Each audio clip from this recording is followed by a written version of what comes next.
There comes a quiet moment in every life when the mask begins to crack. It does not shatter with noise or violence. It softens, loosens, and slips just enough for the truth beneath to breathe.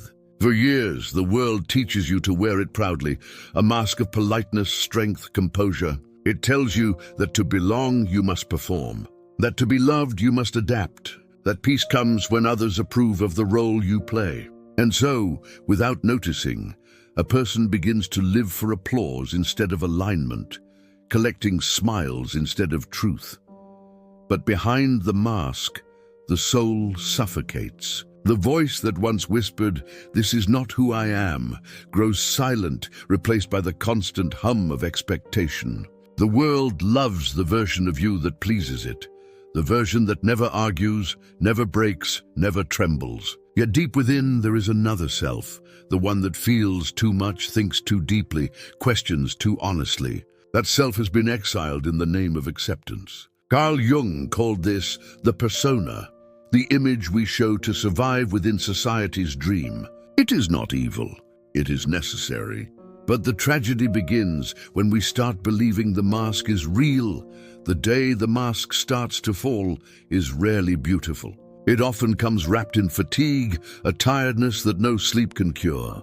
The person who once smiled through discomfort begins to notice how heavy that smile feels. Conversations that used to keep them afloat now leave them drained. Even success tastes dull because it was earned by pretending. The applause that once fed them becomes hollow, echoing in a space that no longer feels like home.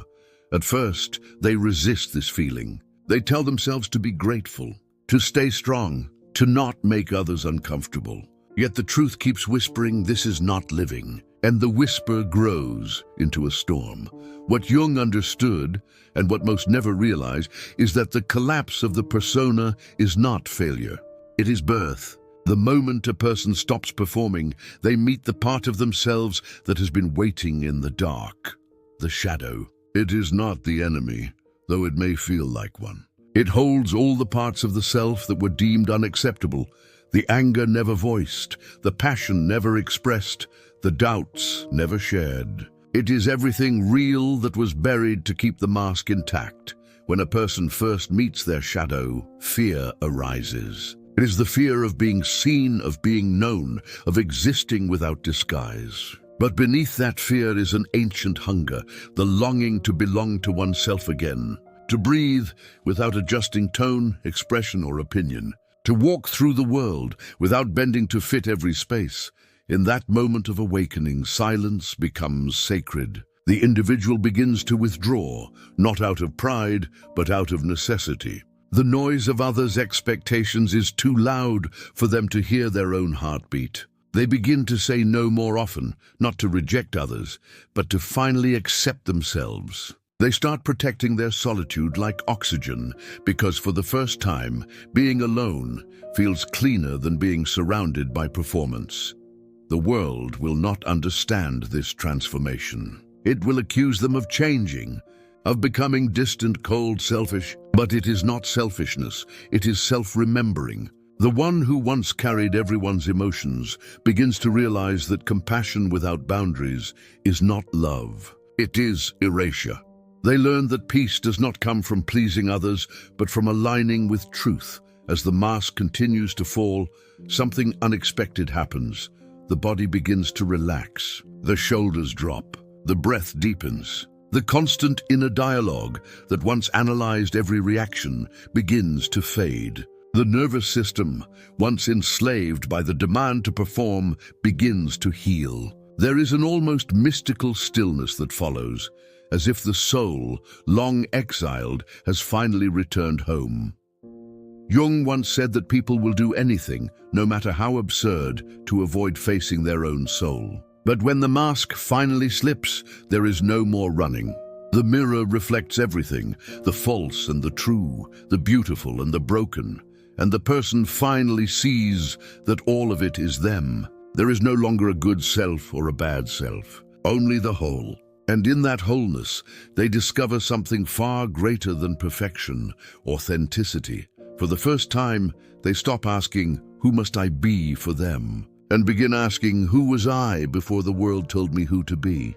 The answers do not come in words, but in sensations, the warmth of honesty, the quiet of solitude, the peace that follows truth. They start to realize that the love they were chasing from others was simply a reflection of the love they had denied themselves.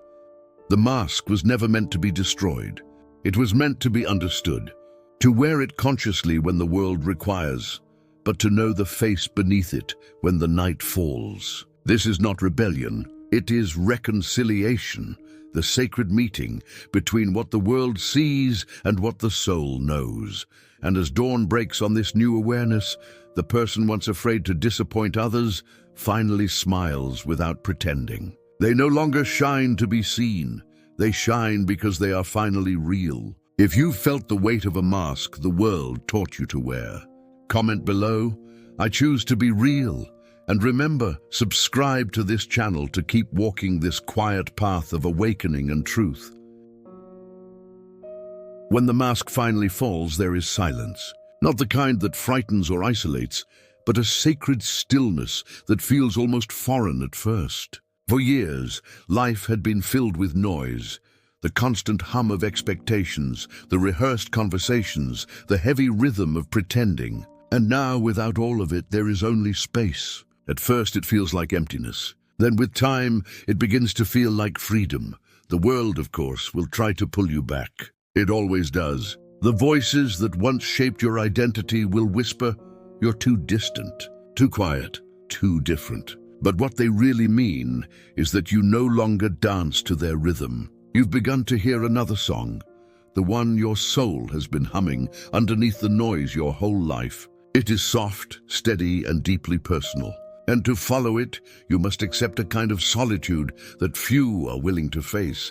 This is where most turn back. They reach this threshold, the space between who they were and who they are becoming, and the fear of being misunderstood pushes them to put the mask back on. But those who stay, those who choose to face the stillness rather than flee from it, discover something extraordinary.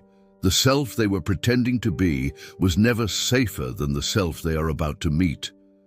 Carl Jung believed that the greatest act of courage is to face oneself completely, to walk through the labyrinth of your own contradictions and emerge not as an idea, but as a soul that finally knows itself. He called this process individuation, the journey of integrating what was hidden, forgotten, or denied. The integration of shadow and light. It begins subtly. You start to notice how often you speak from habit rather than truth. You see how much of your kindness was born from fear of rejection, not from love. You realize how many of your achievements were attempts to be seen rather than expressions of purpose. And as these realizations unfold, something in you begins to soften. You stop fighting your own contradictions. You allow yourself to be both strong and fragile, wise and uncertain, generous and tired.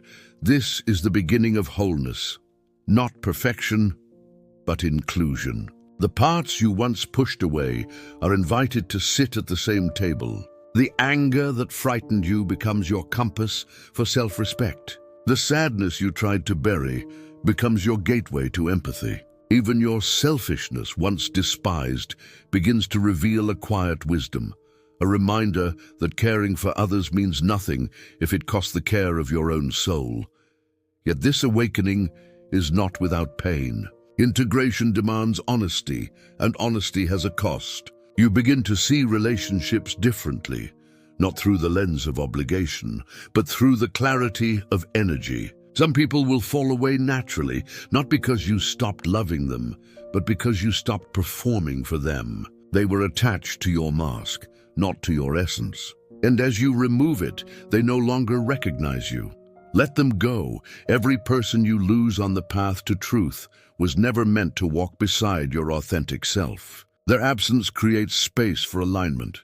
And into that space come souls who see you, not your performance, not your perfection, but your presence. These are the people who do not fear your silence, who understand your pauses, who celebrate your boundaries. Their connection feels like breathing, not striving.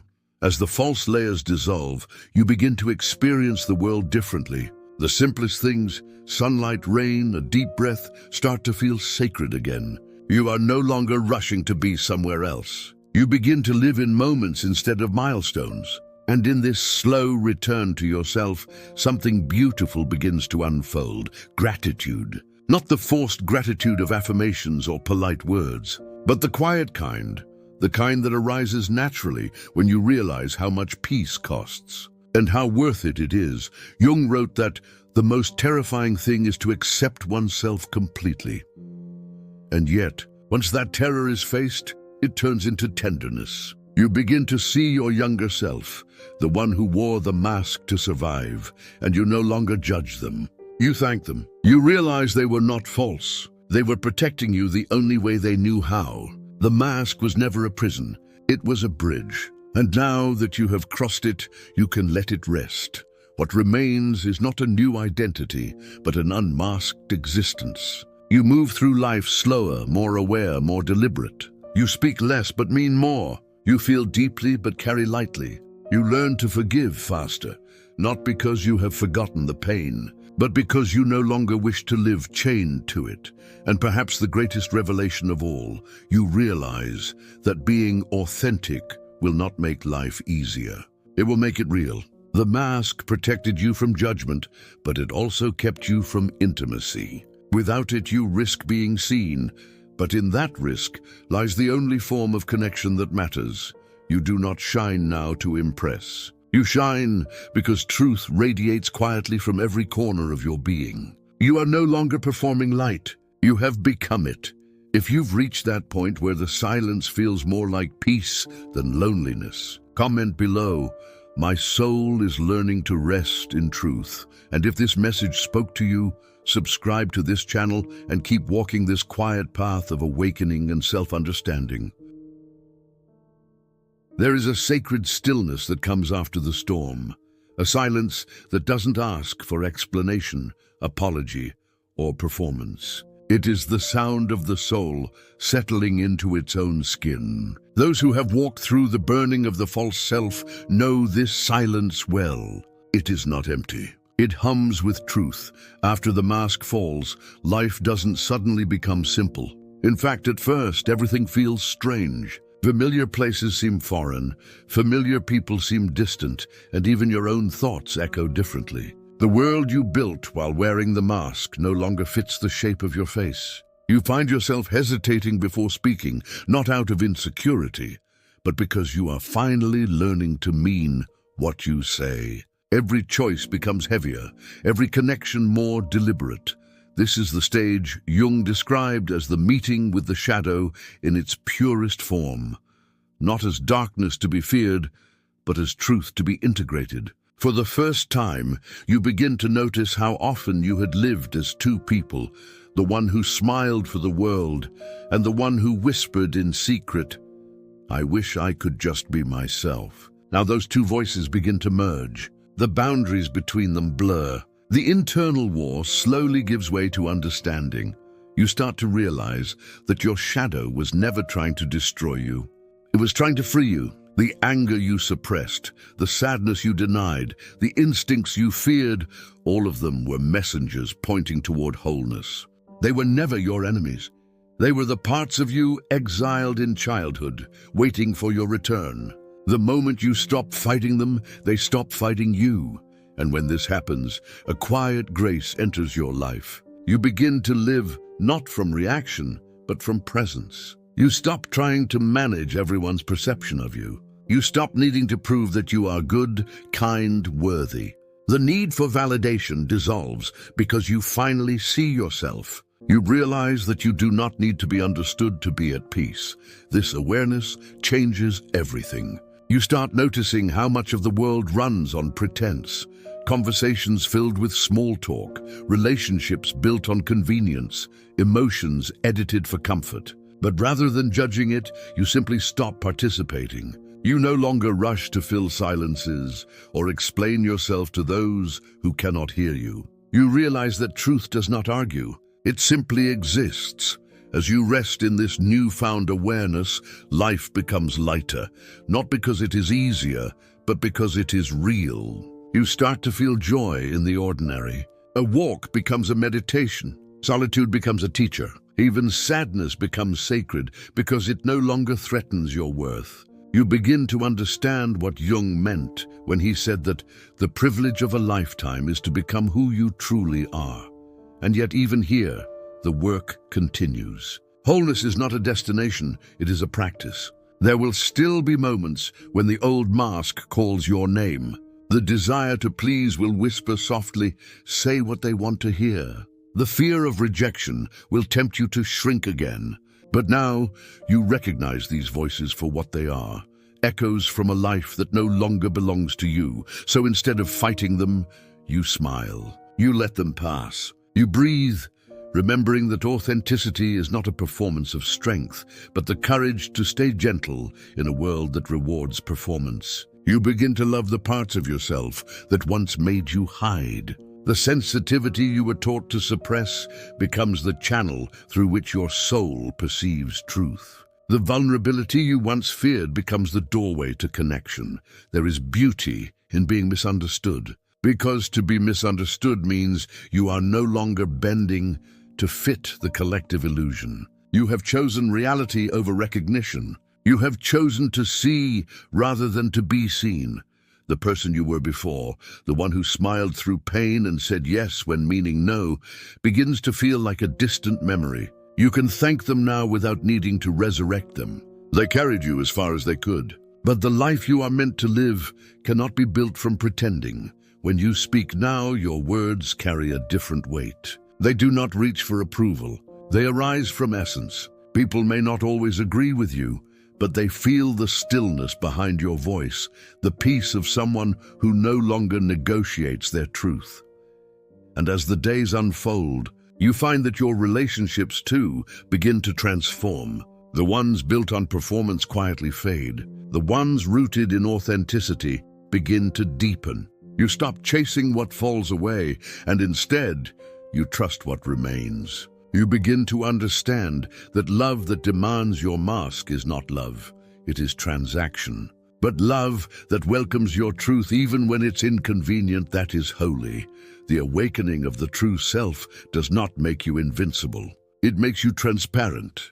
People may misunderstand you more now than ever before, but that no longer breaks you, because you finally know that being real is the only form of peace that lasts. You no longer crave to be liked, you crave to be aligned. You no longer fear solitude, you fear losing your soul again. And that shift, subtle yet profound, marks the beginning of true freedom. This is what Jung meant by individuation: to stand whole in your light and your darkness, no longer divided, no longer ashamed. To become a living mirror of truth itself. So if the world tells you that you've changed, smile. They are right, you have. You've stopped living as a reflection of what they need, and started becoming a reflection of what is real. If this journey speaks to something inside you, comment below, I no longer wear the mask. And remember, subscribe to this channel to continue walking this quiet, sacred path toward wholeness and truth. There comes a moment after all the shedding, all the silence and all the solitude, when you finally stand before yourself, unarmed, unfiltered, unmasked. The performance ends, the striving stops, and what remains is the quiet pulse of existence itself. It's not grand or dramatic, it's soft, it's honest. It feels like breathing for the first time after years of holding it in. This is what Carl Jung called the return to the self. The moment when the soul that wandered through illusion, rejection and disguise finally finds its way back home. You realize that awakening was never about becoming something new. It was about remembering who you were before the world told you who to be. The journey was not outward, but inward, a slow descent through the layers of conditioning, belief and fear until you arrived at the essence beneath it all. At this point, life begins to flow differently. You stop trying to control the current, and instead, you learn to move with it. You no longer chase people, outcomes, or approval. What is meant for you does not need to be forced. What leaves you does not need to be begged to stay. The constant negotiation with life ceases, replaced by a trust so quiet that it almost feels divine. You start to understand that peace was never found in perfection. It was hidden in surrender. The world hasn't changed, but your way of seeing it has. You no longer look for meaning in noise. You find it in stillness. You no longer measure your worth by how others respond. You feel it in the simple rhythm of being alive. You stop running toward love and start radiating it. Without the mask, love stops being a performance and becomes an atmosphere, something that flows from you effortlessly, simply because you are aligned with truth. And yes, there will still be pain. There will still be misunderstanding, loneliness, and moments of doubt. But now these no longer feel like enemies. They are companions on the path, reminders that you are still alive, still evolving, still learning. You begin to see that light and darkness were never opposites, but partners in your becoming. The mask divided them. The truth unites them. People will ask how you changed. They will wonder what happened to the version of you that once said yes to everything, that smiled through discomfort, that carried everyone else's burdens. And you will smile, not the old polite smile, but the one born of knowing. You will tell them that nothing was lost. It was simply released. You will say that you stopped confusing kindness with self-erasure and love with obedience. You stopped seeking peace in performance and found it in presence. There is a kind of beauty that cannot be seen when you are busy pretending. It only reveals itself in authenticity. It's the beauty of ordinary days, of real laughter, of conversations that go nowhere but still mean everything. It's the beauty of not needing to impress anyone, not even yourself. When Jung spoke of individuation, he did not mean becoming perfect. He meant becoming whole. And wholeness includes imperfection. It embraces contradiction. It allows the divine and the human to coexist in one breath. You realize you are not here to transcend your humanity, but to embody it fully, to live it consciously, gracefully, courageously. The truth is, authenticity costs everything you built on illusion. But what you gain in return cannot be measured. You gain peace that doesn't depend on agreement, love that doesn't demand performance, freedom that doesn't need permission. You gain the quiet joy of belonging to yourself, and through that belonging, you begin to belong to the world again, but this time without losing your soul in the process. This is the paradox of awakening. The more you strip away, the more you have. The less you pretend, the more you feel. The softer you become, the stronger you stand. You no longer need to fight for your place in the world. You simply exist in it, fully, gently, truthfully. And when night comes, you no longer fear the darkness. You've walked through enough of it to recognize it as part of you. You sit with it like an old friend and realize that the same space that once held your pain now holds your peace. You are not who you were before, and yet you have never been more yourself. So when the world looks at you and says, "You've changed," let it. The truth is, you've finally returned, not to who they wanted you to be, but to who you were always meant to be. And in that return lies the quiet revolution of a soul that has stopped pretending. If this message resonates with you, comment below, "I have returned to myself." And remember, subscribe to this channel to keep walking this gentle path of self-discovery, truth, and inner peace.